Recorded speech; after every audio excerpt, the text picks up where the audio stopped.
መንፈስ ቅዱስ አሐዱ አምላክ አሜን። ተጎንብሼ የጫማውን ጠፍር መፍታት የማይገባኝ ከእኔ የሚበረታ በኋላ ይመጣል። እኔ በውሃ ጠመቅኳችሁ፣ እርሱ ግን በመንፈስ ቅዱስ ያጠምቃችኋል እያለ ይሰብክ ነበረ። የማርቆስ ወንጌል ምዕራፍ 1 ከቁጥር 7 እስከ 8።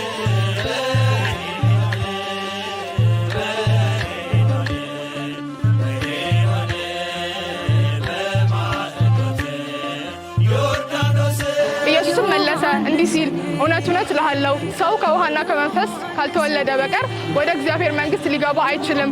የዮሐንስ ወንጌል ምዕራፍ 3 ከቁጥር 5። እንኳን ለብርሃነ ጥምቀቱ በሰላም አደረሳችሁ። ይህ የፍሬ ሃይማኖት ሚዲያ ነው። ዛሬ የጥምቀትን በዓል ምክንያት በማድረግ እናንተ የምትማሩበትንና የምታተርፉበትን የጥያቄና መልስ መርሃ ግብር ይዘንላችሁ ቀርበናል። እኔ ኤልዛና አበይ እባላለሁ። አብራችሁን ቆዩ።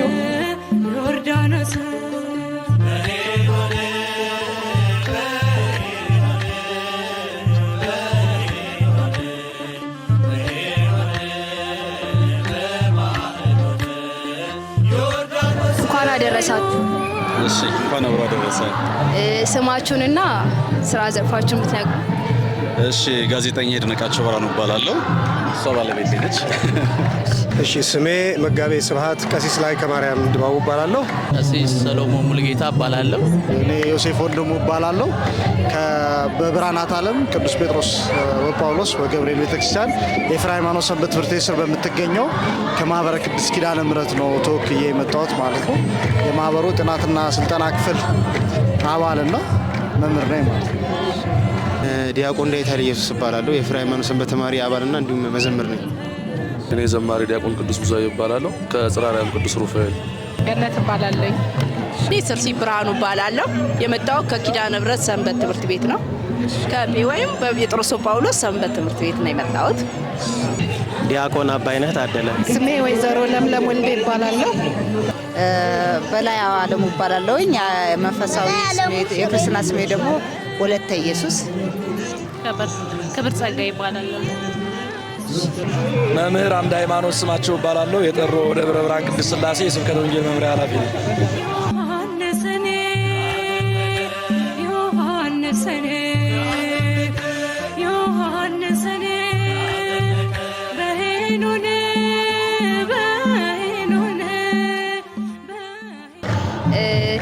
ትንሽ ጥያቄዎች አሉን። ከመለሳችሁልን ሽልማት አለን። የመጀመሪያው ጥያቄ ጌታችን በስንት ዓመቱ ነበር የተጠመቀው?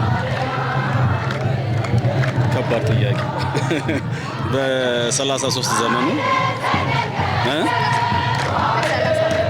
በ30 ዓመቱ። እሺ። ሁለተኛ ጌታችን የት ተጠመቀ? የተጠመቀ በፈለገ ዮርዳኖስ ነው። እሺ። ሶስተኛ ጌታችን መድኃኒታችን ኢየሱስ ክርስቶስ በማን እጅ ተጠመቀ? በቅዱስ ዮሐንስ መጥምቁ ዮሐንስ። እሺ። ያው ትንሽ የጭንቅላት ጥያቄ ነገር ነው። በደንብ ጥያቄውን አዳምጡት። አቤል ቃየልን በምን ገደለው? አይ ተገላቢጦች ነው የጠየቅሽኝ አይደል? ቃየል ነው አቤልን የገደለው።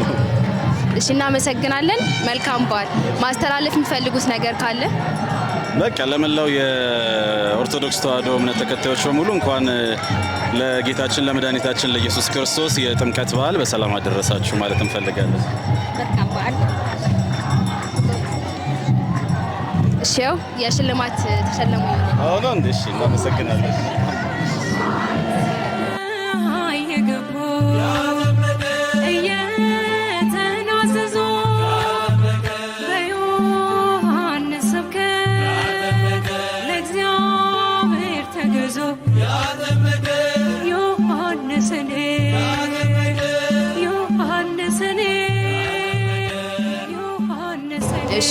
ሰባት ጥያቄኛ ከፍሬ ሃይማኖት ሰንበት ትምህርት ቤት ነን። ሰባት ጥያቄዎችን አዘጋጅተናል። ከሰባቱ ጥያቄ አምስቱን ከመለሱልን ሽልማት አለ። የሽልማቱ ተካፋይ ይሆናል። እሺ። አንደኛ ጌታ ለምን በ30 ዓመት ተጠመቀ? እሺ፣ ጌታችን መድኃኒታችን ኢየሱስ ክርስቶስ በ30 ዘመኑ የተጠመቀበት ምክንያት የኦሪትን ሕግና ስርዓት ሊፈጽም ነው። በኦሪቱ ሕግ አንድ ሰው ለአካለ መጠን ደርሷል ወይም ደግሞ ቁም ነገር ለመስራት ደርሷል፣ ሙሉ ሰው ሆኗል ብለው በኦሪቱ ሕግ የሚያውቁት 30 ዘመንን ነው። ስለዚህ ጌታችን መድኃኒታችን ኢየሱስ ክርስቶስ በ30 ዘመኑ ባይጠበቅ ከዚያ ቢያነሰ ቢጠበቅ ኖሮ አይሁድ ምን ይሉ ነበረ? አንደኛ ሕጋችንና ስርዓታችንን ሻረብን ይላሉ። ሁለተኛ ደግሞ ለማወቅ ወይም ደግሞ ለአካለ መጠን አልደረሰም፣ ስለዚህ አንቀበለውም ብለው ይላሉና የኦሪትን ሕግና ትእዛዝ ሳይሽር እንደገና ደግሞ የቀደሙት አባቶቻችን ሲያደርጉ ሲፈጽሙ እንደነበረው እነሱን ተከትሎ ከዚያ በተጨማሪ ደግሞ ወደዚህ ዓለም የመጣው አዳምን ሊያድን አይደለም። አዳም ሲፈጠር የ30 ዓመት ጎልማሳ ሆኖ ነው የተፈጠረው። ስለዚህ ያንን አብነት አድርጎ ነው ማለት ነው በ30 ዘመኑ የተጠመቀው። ሁለተኛ ደግሞ እኛ ስለምን በ40 ቀናችንና በ80 ቀናችን እንጠመቃለን? በጣም ጥሩ። እንግዲህ እኛ ደግሞ በዮሐንስ ወንጌል ምዕራፍ 1 ከቁጥር 4 ጀምሮ በስሙ ላመኑት የእግዚአብሔር ልጆች የሆኑ ዘንድ ስልጣንን ሰጣቸው ይላል። ስለዚህ ያንን ስልጣን የምናገኘው ያመነ የተጠመቀ ይድናል አይደል የሚለው ማርቆስ 16 ላይ። ስለዚህ በ40ና በ80 ቀን እንጠመቃለን። ሕፃናት በ40ና በ80 ቀን የሚጠመቁበት ምክንያት ምንድን ነው? አዳም በተፈጠረ በ40ኛው ቀን ገነት ገብቷል። ሔዋን ደግሞ በተፈጠረች በ80 ቀን ወደ ገነት ገብታለች።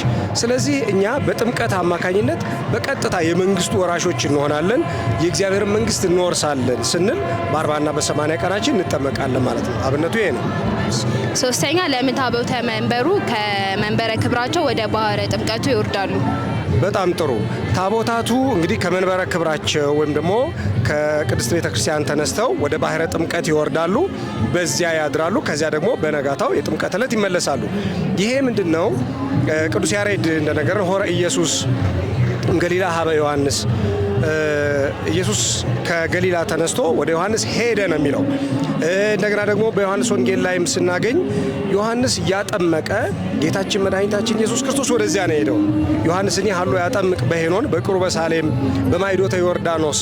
ዮሐንስ በማይዶተ ዮርዳኖስ በሳሌም አቅራቢያ ያጠምቅ ነበረ። ስለዚህ ጌታችን መድኃኒታችን ኢየሱስ ክርስቶስ ወደ ዮሐንስ ነው የሄደው። ዮሐንስን ናና አጥምቀኝ አላለውም። ስለዚህ የከተራው ዕለት የሄደው ጌታችን መድኃኒታችን ኢየሱስ ክርስቶስ ሌሊት ሊጠመቅ ከሰዓቱን ነው። ከሰዓት ሄደ። ከዚያ በኋላ ዮሐንስ በዚያ ሲያጠምቅ ነበረ። በዚያ ተገኘ። ከሌሊቱ 10 ሰዓት ላይ ተጠመቀ ማለት ነው። በዚያ አማካኝነት ታቦታቱ ከቤተ ክርስቲያን ይወጡና ባህር ወዳለበት ወይም ደግሞ ጥምቀትን ወደሚያከብሩበት ወደሚውሉበት ይሄዳሉ በዋዜማው። ከዚያ ሌሊቱን በሙሉ ለቀኑ ወይም ደግሞ ለዕለቱ የሚስማማውን ስብሐተ እግዚአብሔር ሲያደርሱ ቁመት ቆመው ያድራሉ። ከዚያ ቅዳሴ ይቀደሳል። ቅዳሴ ይቀደስና የሌሊት ቅዳሴ ነው። በፍትሐ ነገሥታችን ላይ የልደት የጥምቀትና የትንሣኤ ሌሊት ታዟል። የጥምቀት ሌሊት እንዲሆን የታዘዘበት ምክንያት ምንድን ነው? ጌታችን መድኃኒታችን ኢየሱስ ክርስቶስ የተጠመቀው ከሌሊቱ 10 ሰዓት ስለሆነ ያንን ምክንያት ተደርጎ ሌሊት ይጠመቃሉ ማለት ነው። ታቦታቱም እዚያው ያድራሉ። ከዚያ በኋላ ከቅዳሴ በኋላ የጥምቀት ስርዓት ይከናወናል። ይሄ የጥምቀት ስርዓት ማለት የእግዚአብሔር ልጅነት የምናገኝበት ሳይሆን ያንን አብነት አድርገን ክርስቶስ እንደተጠመቀ የምንረጨው ስርዓት ያ ይደረጋል። ከዚያ በኋላ ጠዋት እንደገና ታቦታቱ ወደ መንበረ ክብራቸው ይመለሳሉ ማለት ነው። አብነት የምናደርገው ክርስቶስ ወደ ባህረ ጥምቀት ሄዶ ከዮሐንስ እንደተጠመቀ ሁሉ ታቦታቱ ወደዚያ ይሄዳሉ። ከዚያ ክርስቶስ ከተጠመቀ በኋላ ደግሞ እንደተመለሰ እንደዚያው ታቦታቱ ወደ መንበረ ክብራቸው ይመለሳሉ ማለት ነው። አምስተኛ ለታቦት ለምን እንሰግዳለን? በጣም ጥሩ። ለታቦት የምንሰግድበት ምክንያት በታቦቱ ላይ የሚገለጸው በታቦቱ ላይ ያለው በታቦቱ ላይ ሆኖ የሚባርከን እግዚአብሔር ስለሆነ ነው። ለታቦቱ ስንሰግድ ለእግዚአብሔር ነው የምንሰግደው።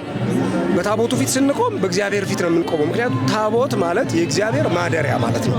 እግዚአብሔር በኦሪቱ ስርዓት ለእስራኤላውያን በታቦታቱ ላይ አድሮ ወይም ደግሞ በታቦተ ጽዮን ላይ አድሮ ይናገራቸው ነበረ። ስለዚህ ያንን አብነት አድርገን እኛ ደግሞ የሐዲስ ኪዳን ታቦት አለን። የሐዲስ ኪዳን ታቦታችንን ይዘን ለምሳሌ በምንወጣበት ጊዜ በኦሪቱ ስርዓት ያደርጉት እንደነበረ በፊቱ እንሰግዳለን። በፊቱ መልካም የሆነ ነገር እናደርጋለን። ከዚያ በተጨማሪ ደግሞ በዮሐንስ ራእይ ላይ እንደተጻፈው ይሄ በምድር ይዘነው የምንሄደው በሰማይ ያለው የታቦቱ አምሳያ ነው። በሰማይ ምን አለ? ታቦተ ብርሃን አለ፣ መንበረ ብርሃን አለ። ከዚያ በኋላ ደግሞ መንጦላዕተ ብርሃን አለ። መንጦላዕተ ብርሃን ማለት የብርሃን መጋረጃ የብርሃን መንበር፣ የብርሃን ታቦት አለ። በዚያ ላይ እግዚአብሔር ቅዱስ ቅዱስ ቅዱስ ተብሎ ይመሰገናል። በምድርስ ምን አለ? መቅደስ አለን። በመቅደስ ውስጥ መጋረጃ አለ። የመንጦላዕተ ብርሃኑ የብርሃን መጋረጃው አምሳያ መጋረጃ አለን። የብርሃን ታቦቱ አምሳያ ማን አለን? ታቦት አለን ማለት ነው።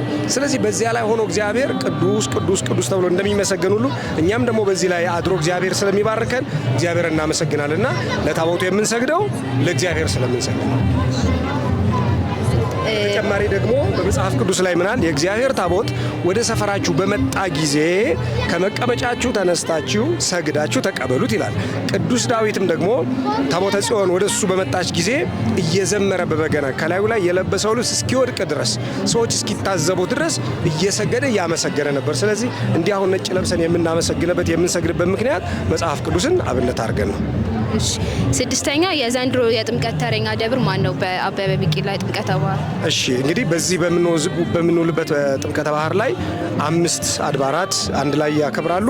የመጀመሪያው እንግዲህ በዚህ በኮልፌ ወይም ጠሮ በመባል በተለምዶ የሚታወቀው ደብረ ብርሃን ቅድስት ሥላሴ ቤተክርስቲያን አለ። ሌላው ብርሃናት ዓለም ቅዱስ ጴጥሮስ ጳውሎስ አለ። ጽርሐ አርያም ቅዱስ ሩፋኤል አለ። ደብረ መዊ ቅዱስ ሚካኤል አለ። ብርሃናት ዓለም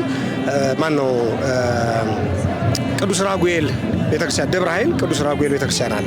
ስለዚህ የዘንድሮው ተረኛ የጠሮ ሥላሴ ወይም ደግሞ የኮልፌ ደብረ ብርሃን ቅድስት ሥላሴ ቤተክርስቲያን ነው ማለት ነው። በሚቀጥለው ዓመት ደግሞ የጽርሐ አርያም ቅዱስ ሩፋኤል ቤተክርስቲያን ይሆናል ማለት ነው። ሰባተኛ አቤል ቃየልን በምን ገደለው? አቤል ሳይሆን ቃየልን የገደለው፣ ቃየል ነው አቤልን የገደለው። ቃየል አቤልን የገደለበት ምክንያት በምቀኝነት ነው። ምክንያቱም እግዚአብሔር ንጹሕ ባህሪ ነው። ስለዚህ አቤልና ቃየል ለእግዚአብሔር መስዋዕትን እንዲያቀርቡ እግዚአብሔር ጠየቃቸው። መስዋዕትን አዘጋጁ። ሲያዘጋጁ አቤል ንጹሕ የሆነን መስዋዕት አዘጋጀ። ቃየል ደግሞ እግዚአብሔር አይበላው እግዚአብሔር አይጠጣው ብሎ ያልተገባ መስዋዕትን ይዞ በእግዚአብሔር ፊት ቀረበ። ስለዚህ በዚያ ምክንያት እግዚአብሔር የአቤልን መስዋዕት ተቀበለ፣ የቃየልን ግን ሳይቀበል ቀረ። በዚህ በልቡ ክፋት አደረበት። በዚያ ተነሳስቶ ቃየል አቤልን ገደለው ማለት ነው። ቃሎት ያሰማልን። ሰባቱን መልሰውልናል። እግዚአብሔር ይስጥልን። እሺ ቆይ ሽልማት ነው። እናመሰግናለን። እሺ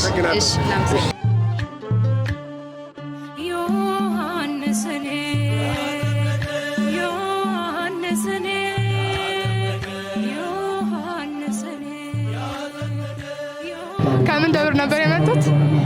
ጽርሐ አርያም ቅዱስ ሩፋኤል። ወደ ጥያቄዎቻችን ስንገባ ጌታ ለምን በ30 ዓመቱ ተጠመቀ? እኛስ ለምን በ40ና በ80 ቀናችን እንጠመቃለን? እሺ ጌታችን መድኃኒታችን ኢየሱስ ክርስቶስ በ30 ዘመኑ የተጠመቀበት ዋናው አጭሩ ነው እንግዲህ የሚመልስልሽ ያው ይመስለኛል የተሰጠኝም ደቂቃ ውስን ነው። ክርስቶስ በ30 ዘመኑ የተጠመቀበት ምክንያት እንግዲህ አዳም በሰራው በደልና ኃጢአት ክርስቶስ ከሰማየ ሰማያት ወርዶ ከእመቤታችን ቅድስት ድንግል ማርያም ተወልዶ እዚህ ምድር ላይ ከመጣ በኋላ ብዙ መከራዎችን ስቃዮችን አሳልፏል። ነገር ግን በ30 ዘመኑ የተጠመቀበት ዋናው ምክንያት አዳምን ከገባበት መከራ እንዲወጣ ለማድረግ ከፍተኛ የሆነ ዋጋ የደም ዋጋ ነው የከፈለውና ከአብ ያለ አባት ከእመቤታችን ቅድስት ድንግል ማርያም ደግሞ ከአብ ያለ እናት ከእመቤታችን ቅድስት ድንግል ማርያም ደግሞ ያለ አባት ተወልዶ ለማዳን አዳምን ለማዳን ማለት ነው። እግዚአብሔር ይስጥልን። ሁለተኛ ጥያቄያችን ደግሞ ለምን ታቦታቱ ከመንበረ ክብራቸው ተነስተው ወደ ጥምቀተ ባህር ይሄዳሉ? ለምን እዛው በደብር አላከበርንም በዓሉን? እንግዲህ ያው ብዙ ትውፊት የሆኑ ባህሎችን እንሰማለን በተለያየ ቦታ። ነገር ግን ታቦታቱ እየወጡ ከመንበረ ክብራቸው ተነስተው በዚህ በታቦት ማደሪያ እየተዘጋጀ በሁሉም ቦታ ጥምቀተ ባህር እየተዘጋጀ የምናከብርበት ዋናው ምክንያት አንደኛ በአገራችን እንደ ኢትዮጵያ ሰፊ የሆነ የራሷ የሆነ ታሪክ አላት፣ ሰፊ ታሪክ አላት። ነገር ግን ታቦታቱ ወጥተው ብዙ የተለያዩ ቦታዎችን እንዲባርኩ፣ እንዲጎበኙ፣ ህዝቡም ደግሞ ተደራሽ እንዲሆን ብዙ ጊዜ ክርስቶስ በአንድ ቦታ ቆሞ አላስተማረም፣ እየተመላለሰ ነው ያስተማረው። በሚመላለስበት ጊዜ ድውያንን ይፈውስ ነበር በመንገዱ ላይ አይደለ? ታቦታቱም ለምሳሌ ቅዱሳኑ በመላእክቱ በተለያዩ እግዚአብሔር ባሪያዎች እግዚአብሔር አገልጋዮች በሆኑ የተሰየመ ታቦት ነው አይደለ? የተክልዬ ታቦት አለ፣ የቅዱሳን መላእክት ታቦት አለ። የተለያዩ ቅዱሳን ታቦታት ነው የሚወርዱትና እነዛ ሁላ ተሰብስበው መጥተው በየቦታው ተበትነው ባርከው ድውያኑን ፈውሰው አካባቢውን ባርከው ሰላም ብዙ ጊዜ እንደው የሚሰሙ በፊት እንግዲህ አሁን ላይ ነገሮች በጣም በዝተዋል። ነገር ግን በፊት በነበረብን የአባቶቻችን ዘመን እንደዚህ አይነት ቸነፈር ችግር ምናምን ሲመጣ ታቦታቱ መጥተው ቦታው ላይ ሲባረኩ ያ ሁላ ህመም ይቀራል። አሁንም ያ ነገር የለም ማለት ሳይሆን ይሄንን ሁሉ ነገር እግዚአብሔር ባወቀኛ በማናየው ባርከው ቀድሰው ይመለሳሉ ማለት ነው። እግዚአብሔር ይስጥልን። ለታቦት ለምን እንሰግዳለን? ለታቦት መስገድ ማለት መጀመሪያ ታቦቱ ላይ ሁሉ ጊዜ ነገር በጣም ብዙ ጊዜ ይባላል። እንደውም ብዙዎች አማንያን ለታቦት መስገዳችንን እንደ ትልቅ ስህተት አድርገው ያዩታል። በታቦቱ ላይ ያደረው የእግዚአብሔር ኃይል ነው። ከታቦትም ውጪ እኮ እኛ ለቅዱሳን ለስዕላትም እንሰግዳለን አይደል? ይሄ የእግዚአብሔርን ክብር ለመግለጥ የሚወጣ ታቦት ነው እንጂ እንጨቱን ኦር ደግሞ እዛ ጋር ለተቀረጸው ታቦት የምንሰግድበት ዋናው አብይ ምክንያት እግዚአብሔር በእንሱ ላይ አድሮ ስለሚጠራ የእግዚአብሔር ማደሪያ ስለሆነ ማለት ነው። ታቦት ማለት እንግዲህ ያው ማህደሩ ነው አይደል? ውስጥ ጽላቱ ደግሞ አለ። ስለዚህ ለዛ ጽላት ለዛ ታቦት የምንሰግደው የምንበረከከው የእግዚአብሔር ማደሪያ ስለሆነ ነው። ስሙም የተቀረጸው የእግዚአብሔር ስም ስለሆነ ነውና ለዛ ነው የምንሰግደው። መጨረሻ ጥያቄያችን የዘንድሮ ጥምቀት ተረኛ ደብር ማን ነው? እንግዲህ ያው ቀጣይኛ ስለሆንን ጠሮ ስላሴ አይደል ይመስለኛል። አዎ ቅዱስ ስላሴ ጠሮ ስላሴ ነው። በቀጣይ ዓመት ደግሞ ቅዱስ ሩፋኤል ነው ተረኛ የሚሆነው።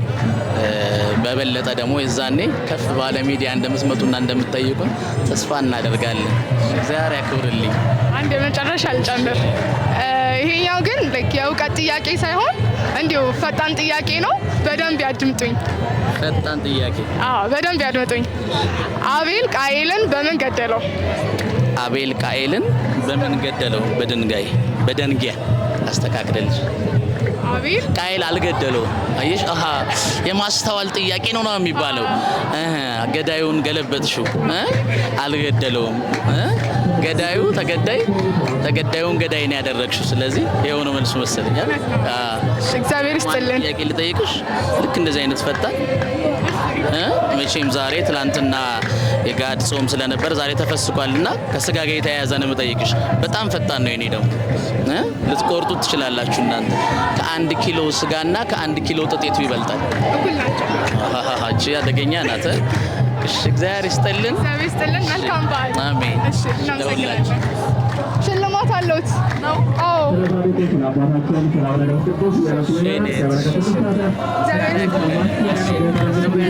አሜን። መልካም በዓል።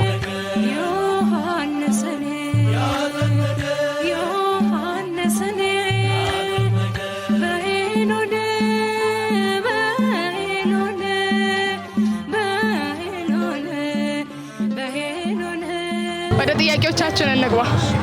እሺ የመጀመሪያው ጥያቄ ጌታችን ለምን በ30 ዓመቱ ተጠመቀ?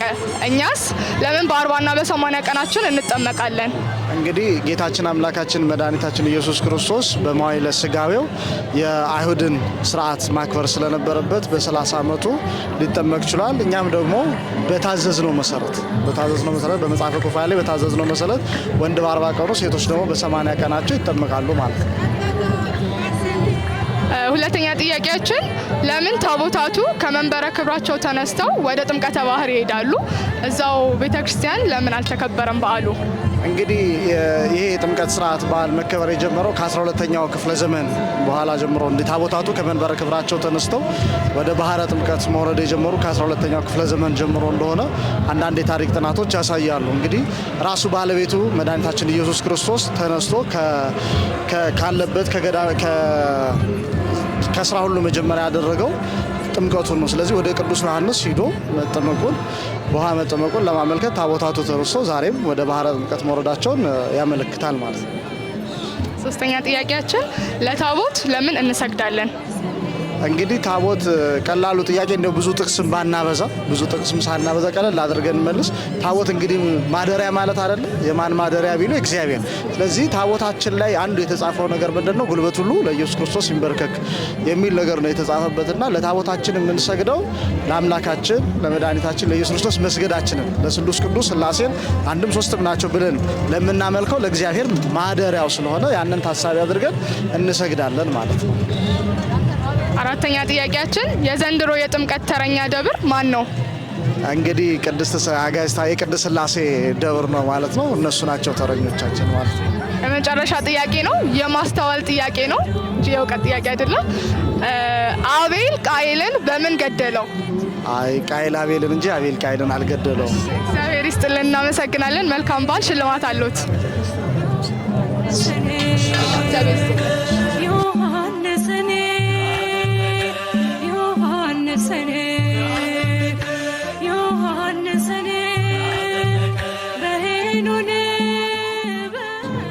ወደ ጥያቄዎቻችን ስንገባ የመጀመሪያው ጥያቄ ጌታችን ለምን በ30 ዓመቱ ተጠመቀ? እኛስ ለምን በ40ና በ80 ቀናችን እንጠመቃለን?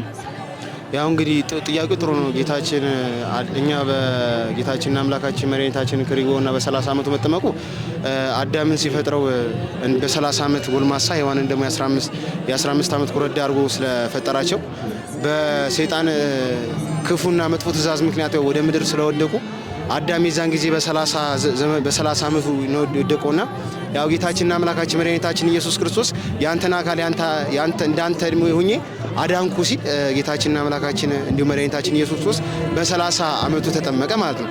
እኛ ደግሞ በ40 እና በ80 ቀናችን የምንጠመቀው ጌታችንና አምላካችን መድኃኒታችን እግዚአብሔር ንግበር ሰብአ በአርአያሁ ወአምሳሌሁ ብሎ የሥላሴ ምክር ከመከረ በኋላ ሰውን እንደ አርአያችንና እንደ አምሳላችን እንፍጠር ብሎ ከፈጠረ በኋላ አዳምን ከፈጠረ በኋላ አዳምን የ30 ዓመት ጎልማሳ ሔዋንን የ15 ዓመት ኮረዳ አድርጎ ከፈጠረ በኋላ ወደ ገነት ያስገባቸው አዳምን በ40 ቀኑ ሔዋንን በ80 ቀኗ ስለሆነ እኛም ከተወለድን በኋላ የምድር ገነት ተብላ በምትመሰለው ወደ ቤተ ክርስቲያን በ40 ቀናችን ወንዶች በ40 ቀናችን ሴቶች ደግሞ በ80 ቀናቸው ይገባሉ ማለት ነው።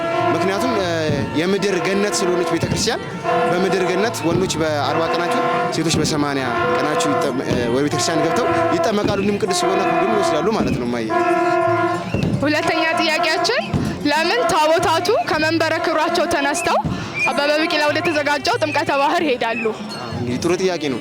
ያው እንግዲህ ጌታችንና መድኃኒታችን ኢየሱስ ክርስቶስ ከቢታንያ ወደ ዮሐንስ ወደ ዮርዳኖስ በእግሩ ስለሄደ ያው እኛም አምሳል ታቦታትን ከማደሪያቸው ወደ ጥምቀተ ባህሩ እንሄዳለን። ምሳሌው ጌታችንና አምላካችን መድኃኒታችን ኢየሱስ ክርስቶስ ከነበረበት ወደ ቅዱስ ዮሐንስ ወዳለበት ወደ ጥምቀት መሄዱን ስናስመለክት ወይም ስናጠይቅ ታቦታቱን ከመንበረ ክብራቸው አንስተን ወደዚህ ወደ ጥምቀተ ባህሩ እንሄዳለን ማለት ነው። ሶስተኛ ጥያቄያችን ለምን ለታቦት እንሰግዳለን? ያው እንግዲህ ለታቦት የምንሰግደው ያው አንዳንድ አሕዛቦች ያው ለታቦት ስንሰግድ ታቦቱን አምልከን ነው ይመስላል። ያው እንግዲህ ለታቦት የምንሰግድበት ምክንያት ፊልጵስዩስ ላይ እንደተናገረው ቅዱስ ጳውሎስ ከሰማይ በታች ከምድር በላይ ያለው ሁሉ ለኢየሱስ ክርስቶስ ይስገድ ይላል እና እኛ የምንሰግደው ለቃሉ እዛ ለተጻፈው ለቃሉ የምንሰግድ ነው እንጂ ለታቦት የምንሰግድ አይደለም። ያው በሌላኛው ጽሑፉ ደግሞ አልፋ ኦሜጋ ይላል። እኔ የነበርኩ ነኝ ከፊትም የነበርኩ ኋላም ያለው ነኝ ይላልና ለስሙን የምንሰግደው እንጂ ለታቦት አንሰግድም ማለት ነው። የዘንድሮ የጥምቀት ተረኛ ደብር ማን ነው? ያው እንግዲህ የዘንድሮ የጥምቀት ደብር እንትን መሰለኝ ቅዱስ ሥላሴ ጠሮ ሥላሴ ይመስለኛል። የመጨረሻ ጥያቄ ነው፣ የማስተዋል ጥያቄ ነው። አቤል ቃየልን በምን ገደለው? አይ አቤል ቃየልን ሳይሆን ቃየል አቤልን የገደለው በድንጋይ ወግሮ በድንጋይ የገደለው ቃየል አቤል። እሺ እግዚአብሔር ይስጥልን፣ እግዚአብሔር ያክብርልን። ሽልማት አሉት።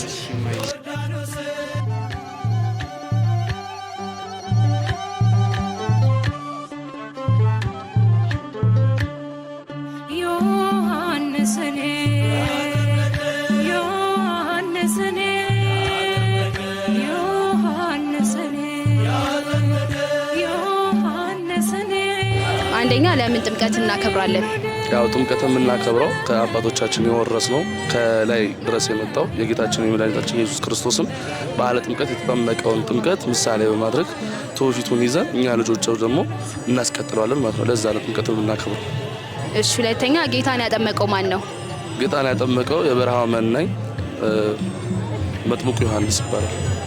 እሺ አቤል ቃይልን በምን ገደለው? አቤል ተገዳይ ነው፣ ቃይል ገዳይ ነው። የማስተዋል ጥያቄ ስለነበረ ነው መልሰዋል። እሺ ለምን ታቦተ መንበሩ ከመንበረ ክብራቸው ወደ ባህረ ጥምቀት ይወርዳሉ? ይህም እንደዚሁ ምሳሌ ነው። ምሳሌነቱ ታሳቢነቱ ለክርስቶስ ነው። መድኃኒታችን ኢየሱስ ክርስቶስ በማየ ዮርዳኖስ ወርዶ እንደተጠመቀና በዛ መንፈስ ቅዱስ የምወደው ልጄ ይሄ ነው ብሎ የመሰከረበትን ሚስጥር ለማመስጠር እኛም ከታቦተ ክብራቸው አንስተን ታቦቱን ወደ ጥምቀተ ባህር ወስደን ያንን ምሳሌ በማድረግ እናውጣና ህዝቡን እንባረካለን ማለት ነው። እሺ የዘንድሮ ጥምቀት ተረኛ ደብር ማን ነው? ጠሮ ስላሴ። እሺ እናመሰግናለን። እንኳን አደረሰ። ቃሉ ተሰማልን።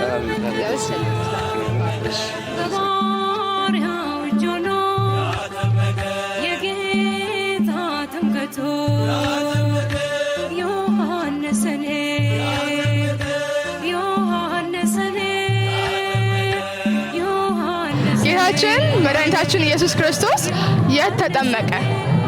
በገሊላ። አልተመለሰም። ጌታችን ማን አጠመቀው? መጥምቁ ዮሐንስ። እሺ በጣም እናመሰግናለን። እግዚአብሔር ያክብርልን። መልካም በዓል። ለእናንተ መልካም በዓል። እንኳን አደረሳችሁ።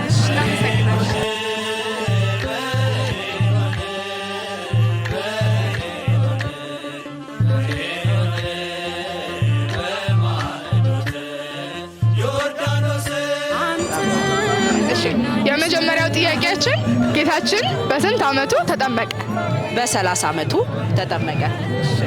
ሁለተኛው ጥያቄያችን ጌታችን መድኃኒታችን ኢየሱስ ክርስቶስ የት ተጠመቀ? በዮርዳኖስ ተጠመቀ። ሶስተኛ ጥያቄያችን ጌታችንን መድኃኒታችን ኢየሱስ ክርስቶስን ማን አጠመቀው? ቅዱስ ዮሐንስ አጠመቀው።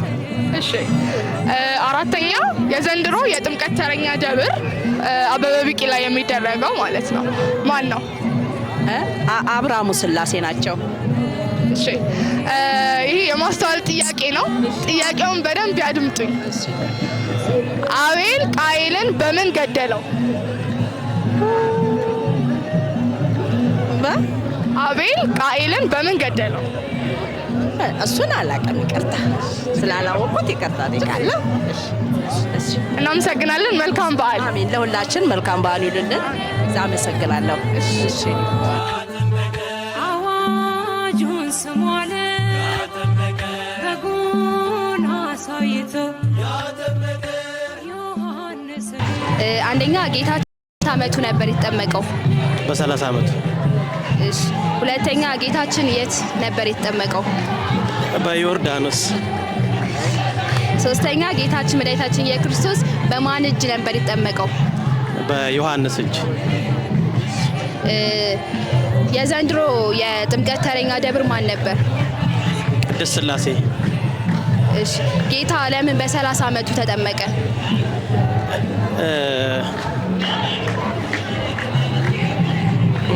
ይችኛዋ አይ ጌታችን ኢየሱስ ክርስቶስ በ30 ዓመት ያው የአዳምን ዕዳ እና የሔዋንን በዮርዳኖስ የነበረውን ዕዳ። እሺ አሁን ይሄ የማስተዋል ጥያቄ ነው። በደንብ ስማኝ። አቤል ቃይልን በምን ነበር የገደለው? በድንጋይ። አቤል ቃይልን በምን ነበር የገደለው? አቤል ቃይልን አልገደለውም። ቃይል አቤልን ነው የገደለው። እሺ ቃሉ ያሰማልን። መልካም በዓል ሁላችንም። ያው የሽልማት ተሸልሟል። መልካም በዓል። ዮርዳኖስ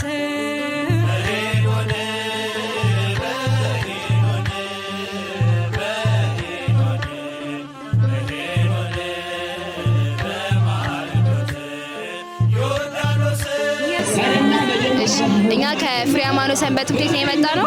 ትንሽ ጥያቄዎችን አዘጋጅተናል። ጥያቄውን ከመለሱልን ተሸላሚ ኖት። የመጀመሪያው ጥያቄ ጌታችን በስንት ዓመቱ ተጠመቀ? ጌታችን በ30 ዓመቱ ነው የተጠመቀው። እሺ። ሁለተኛ ጌታችን የት ነበር የተጠመቀው? በዮርዳኖስ። እሺ። ሶስተኛው ጥያቄ ጌታችን መድኃኒታችን ኢየሱስ ክርስቶስን በማን እጅ ነበር የተጠመቀው? በመጥምቁ ዮሐንስ እጅ። እሺ። ዘንድሮ ተረኛ ማን ነው ደብር? ዘንድሮ አዘጋጅ ተረኛ ደብር ደብረ ሰላም ቅድስት ሥላሴ። እሺ። ጥያቄው መልሶና እናመሰግናለን። ተሸላሚ ኖት። መልካም በዓል።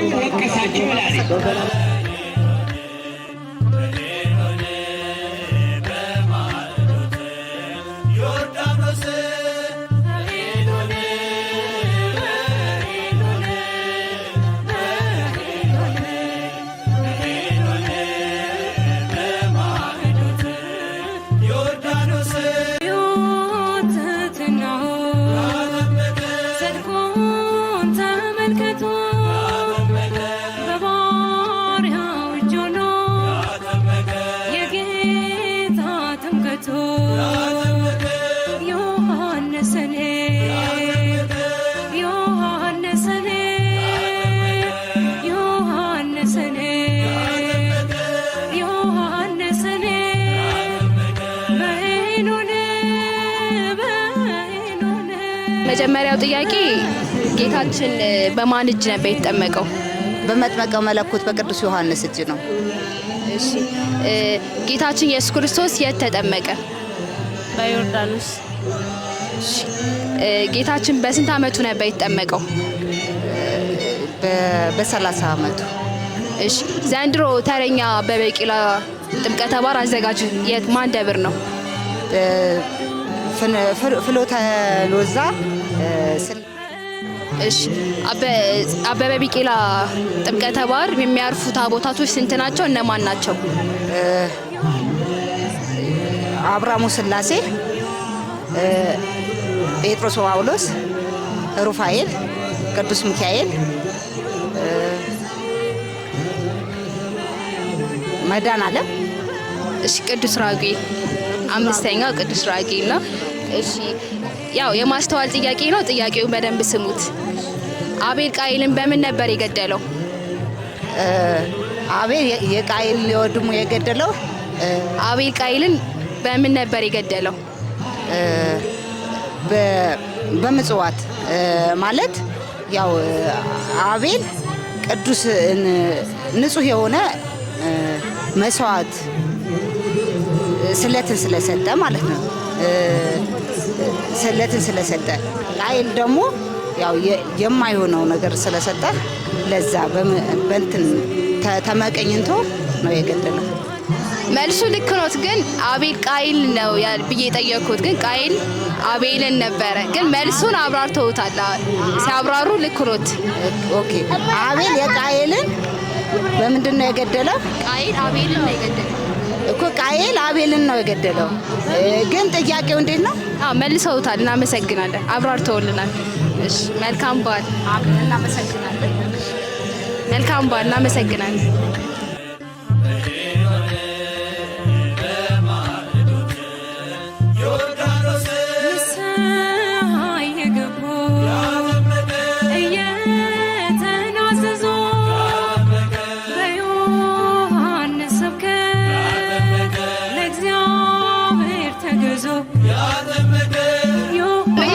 ጌታ ለምን በ30 ዓመቱ ተጠመቀ? እኛስ ለምን በ40ና በ80 ቀናችን እንጠመቃለን? እንግዲህ አምላካችን መድኃኒታችን ኢየሱስ ክርስቶስ በ30 ዘመኑ የተጠመቀበት ዋና ምክንያት አዳም ሲፈጠር የ30 ዓመት ጎልማሳ ሆኖ ነው የተፈጠረ እና ልጅነቱን ያገኘውም በዛው በ30 ዓመቱ ነው።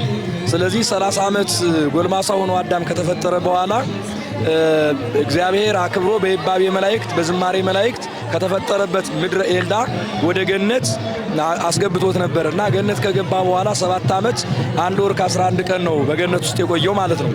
ያንን እንግዲህ ያንን ቆይታ ጠላት ሰይጣን ዲያብሎስ እንደምንም አደናቅፎ ወደ ምድር ወደ ምድረፋይድ እንዲወርድ አድርጎታል ማለት ነው፣ ጸበለስን በማስበላት ማለት ነው። ከዛ በኋላ እንግዲህ ክርስቶስ በ30 ዘመን የተጠመቀበት ዋና ምክንያት አዳም ልጅነትን ያገኘው የ30 ዓመት ጎልማሳ ሆኖ ነው የተፈጠረውም የ30 ዓመት ጎልማሳ ሆኖ ነው። ያን የአዳምን ልጅነት ዳግም እንደመለሰ ለማጠየቅ 30 ዘመን ሲሞላው ተጠምቋል ማለት ነው። በ40ና በ80 ቀን የምንጠመቅበት ዋና ምክንያቱ አዳም የ30 ዓመት ጎልማሳ ሆኖ ይፈጠር እንጂ ወደ ገነት የገባ ግን በ40 ቀኑ ነው። ስለዚህ 40 ቀን ሲገባ ልጅነት አግኝቶ ነው የገባው ማለት ነው። ይያዝለት 30 ዘመኑ ነው የተፈጠረበት። ልጅነት አግኝቶ የገባበትን ደግሞ ስናይ 40 ቀን ነው ማለት ነው። ስለዚህ ወደ ገነት የገባው በስንት ቀን ነው ማለት ነው? በ40 ቀን ነው። ያንን ምክንያት በማድረግ ወንድ ልጅ በተወለደ በ40 ቀኑ ከማኅፀነ ዮርዳኖስ ከአብራ ከመንፈስ ቅዱስ ይወለዳል። ሀብተ ወልድና ስመ ክርስትና ይኖረዋል ማለት ነው። ሴት ልጅ በ80 ቀኗ የምትነሳበት ዋና ምክንያት ደግሞ ሴት የሔዋን ምትክ ነች። ሴት ማለት ረዳት፣ አጋዥ፣ ምትክ ማለት ነው። የማን የአዳም ረዳት ነች። ስለዚህ ሔዋን በተፈጠረች በ80 ቀኗ በይባቤ መላእክት በዝማሬ መላእክት ከተፈጠረችበት ምድረ ኤልዳ ወደ ገነት ገብታለች ማለት ነው። ያንን ምክንያት በማድረግ ልጅነት አግኝታ ነው የገባቸው። ያንን ምክንያት በማድረግ ሴቶች በተወለዱ በ80 ቀናቸው ሀብተ ወልድና ስመ ክርስትና ያገኛሉ። ከማኅፀነ ዮርዳኖስ ከአብራ ከመንፈስ ቅዱስ ይወለዳሉ ማለት ነው። ሁለተኛ ጥያቄያችን ለምን ታቦታቱ ከመንበረ ክብራቸው ተነስተው ወደ ባህረ ጥምቀቱ ይሄዳሉ ወይም ወደ ጥምቀተ ባህር ይሄዳሉ? ይሄ እንግዲህ ታቦታቱ ከመንበረ ክብራቸው ተነስተው ወደ የባህረ ጥምቀቱ የሚሄዱበት ዋና ምክንያት ምንድነው? ጌታችን መድኃኒታችን ኢየሱስ ክርስቶስ ያደገው ናዝሬት ነው። ናዝሬት ሲያድግ 30 ዘመን ሲሞላው ናዝሬት በገሊላ አውራጃ ውስጥ የምትኖር ቀበሌ ነች። ምክንያቱም ቅዱስ ያሬድ ምን ይላል መሰለሽ? ናዝሬት እምገሊላ ትንስ አጸደ ወበጸጋ ትትሊያል ፈድፋደ። በምድር በካርታነት በቦታ አቀማመጥ ከገሊላ ናዝሬት ታንሳለች፣ በጸጋ ግን ከፍ ትላለች። ለምን? ክርስቶስ አድጎባታልና ይላል። ስለዚህ ክርስቶስ 30 ዘመን ከሞላው በኋላ ከገሊላ አውራጃ ወይም ከናዝሬት ተነስቶ ወዴት ነው ሄደው? ወደ ዮርዳኖስ። የሄኖን ሸለቆን አቆራርጦ ከመጣ በኋላ ዮሐንስ ወደሚያጠምቅበት ወደ ዮርዳኖስ መጥቶ ዮሐንስን አጥምቀኝ አለው። ስለዚህ የጉዞ በዓል ነው ማለት ነው። ማን ነው ተጉዞ የመጣው? ክርስቶስ። ማንን ፍለጋ? ዮሐንስን አጥምቀኝ ብሎ። ምክንያቱም የትሕትና መምህር ስለሆነ ክርስቶስ መምህረ ትሕትና ሆኖ ናና ጥምቀኝ ሳይል የተጠማቂያን ምሳሌ ሆኖ ነገስታት፣ መኳንንት፣ መሳፍንት፣ ልዑላን፣ ልዕልቶች፣ እመቤቶች፣ ንግስቶች ዛሬ በትልልቅ በሀብት ማማ ላይ ያሉ ሰዎች ኑና ካህናትን ቤታችን ድረስ አጥምቁን እንዳይሉ ለትዕቢት ምክንያት እንዳይሆኑ ክርስቶስ ራሱ መምህረ ትሕትና ሆኖ ዮሐንስን ሄዳ አጥምቀኝ ሄዶ አጥምቀኝ ብሎታል። ስለዚህ ጉዞ አድርጎ ነው አጥምቀኝ አለ። ዮሐንስና ጌታ ከተገናኙ በኋላም በሄኖን ሸለቆ ቀጥታ እየተነጋገሩ እየተወያዩ ሄደው ወደ ዮርዳኖስ አብረው ደርሰው ጥምቀትን ፈጽመዋል ማለት ነው። ስለዚህ የጉዞ በዓል ነው። ወደ ዮርዳኖስ እንደወረዱ እኛም ደግሞ ውሃ ወዳለበት አሁን በገጠሩ ክፍለ ሀገር ታቦታቱ የሚወርዱ ውሃ ወዳለበት ቦታ ነው። ያው እንደ አዲስ አበባም ሆነ እንደ ከተማ ግን ያየን እንደሆነ ውሆች ይቆሻሉ፣ ወደዛ መሄድ አይቻልም። ስለዚህ አደባባይ ላይ ተሄዶ አንድ ትልቅ አደባባይ ላይ ውሃ ተዘጋጅቶ ገንዳ ሊሆን ይችላል። ያንን ጥምቀተ ባሕር አድርጎ ቀድሶ ተጠምቆ መመለስ ይቻላል ማለት ነው። ስለዚህ የጉዞ በዓል ነው። እንደገና ደግሞ ጌታና ዮሐንስ ከተገናኙ በኋላም ጉዞ አድርገዋል። ስለዚህ በዓሉ ከገሊላ ወደ ዮርዳኖስ የተደረገበትን ጉዞ የሚያጠይቅ ነው ማለት ነው። ሶስተኛ ጥያቄያችን ለታቦት ለምን እንሰግዳለን? እንግዲህ ለታቦት የምንሰግድበት ምክንያት ምንድን ነው? ታቦት ማለት ማደሪያ ማለት ነው። በግዕዝ ቋንቋ ቤተ አደረ ብሎ የሚወጣ ግስ ሲሆን ታቦት ማለት ማደሪያ ማለት ነው። የቃል ኪዳኑ ታቦት ስንል የእግዚአብሔር ቃል በውስጡ የሰፈረበት ነው። 10ቱ ትእዛዛት አሉበት። እንደገና ደግሞ እንደየታቦቱ የራሱን የሆነ የቅዱሱም የእሁ ወይም የጻድቃን ስማቸው ይኖራል። ዋናው ግን የሥላሴ ስም አለ ማለት ነው። ስለዚህ ስንሰግድ ታቦቱ የወርቅ ሊሆን ይችላል፣ የእጽ ሊሆን ይችላል፣ የብር ሊሆን ይችላል። በዛ ላይ ግን የማን ስም ተጽፏል? የእግዚአብሔር ስም ተጽፏል ማለት ነው። ስለዚህ የምንሰግደው ለእግዚአብሔር ነው የምንሰግደው ማለት ነው። ታቦቱ አምላክ ነው ብለን አይደለም። በታቦቱ ላይ ግን ምን ተጽፏል? የእግዚአብሔር ስም ስለተጻፈ እንሰግዳለን። ምክንያቱም ታቦት በሕገ ኦሪት የቃል ኪዳኑ ማደሪያ ወይም ደግሞ የእስራኤላውያን የመዳኛ ነፃ የመውጫ ከጠላትም የማምለጫ ምክንያት ነው። በአዲስ ኪዳንም ተሽሯን ብለው የሚያምኑት አሉ። እኛ ግን ታቦት እንዳልተሻረ አምነን ቅዱስ ጳውሎስም እንደነገረን አስቀጥለን በተለይ ከሌሎቹ ሃይማኖቶች በተለይ የኢትዮጵያ ኦርቶዶክስ ተዋሕዶ ቤተክርስቲያን ታቦትን ከሕገ ኦሪት ወይም ደግሞ ከብሉይ ኪዳን እንደወረደ ምንም አይነት መሻር ነገር ሳይኖረው አስቀጥላ ታከብራለች ማለት ነው። ስለዚህ እግዚአብሔር ስም ስላለው እንሰግድለታለን። የዘንድሮ የጥምቀት ተረኛ ደብር ማን ነው? እንግዲህ የዘንድሮ የጥምቀት ተረኛ ደብር የኛው ኮልፌ ደብረ ብርሃን ቅድስት ሥላሴ ነው። ያው ተረኛ እንደመሆናችን መጠንም ከጥንት ከመሰረቱ የእናንተው ብርሃናት ዓለም ጴጥሮስ ጳውሎስ የእኛን ቤተክርስቲያን ወይም ካቴድራል ጎጆ ያስወጣ ነው።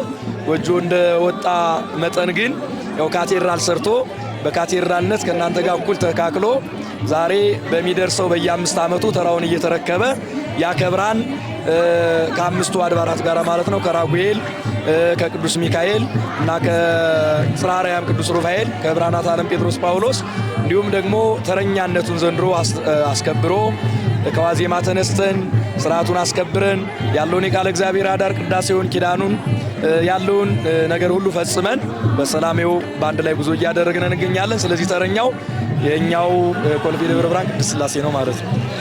የመጨረሻ ጥያቄ ነው፣ የማስተዋል ጥያቄ ነው። በደንብ ያድምጡኝ።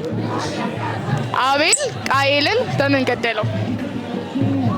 አቤል ቃየልን የገደለው ለመግደል ምክንያት የሆነው ቅናት ነው። የገደለው ደግሞ በድንጋይ ወግሮ ነው። አቤል ቃየልን በምን ገደለው? አቤል ቃየልን በምን ገደለው? አቤል ቃየልን በምን ገደለው? አይ አቤል ሳይሆን የገደለው ገዳዩ ቃየል ነው። ስለዚህ ቃየል አቤልን የገደለው የገደለበት ምክንያት ደግሞ ቃየል ቅናት፣ ምቀኝነት፣ መራራ ቅናት ነበረበት በወንድሙ ላይ። በዛ ምክንያት ተነሳስቶ ገድሎታል። ስለዚህ እንዲሁም እንደዚሁ እንዳጋጣሚ የመጀመሪያው የሰው ልጆች ጦርነት የሆነው በድንጋይ ወገራ ነው ማለት ነው። ዛሬ ግን ያ ድንጋይ ወገራ አድጎ ከክላሽ ከሽጉጥ ከትልልቅ ጦርነቶች አልፎ ሚሳኤል እና ኒኩሌር ደርሷል ማለት ነው። ስለዚህ የሰው ልጅ የመጀመሪያው መገዳደል የጀመረው በምንድን ነው ማለት ነው? በድንጋይ ወገራ ነው። ስለዚህ የገደለው አቤል ሳይሆን ቃየል ነው የገደለው ማለት ነው። እግዚአብሔር ያክብርልን። በጣም እናመሰግናለን። መልካም በዓል። እኔም አክብራችሁ ስለጠየቃችሁኝ አመሰግናለሁ። ክብር ይስጥልኝ። ሽልማት ግን አሉት። እናመሰግናለን። መልካም በዓል ይሁንላችሁ።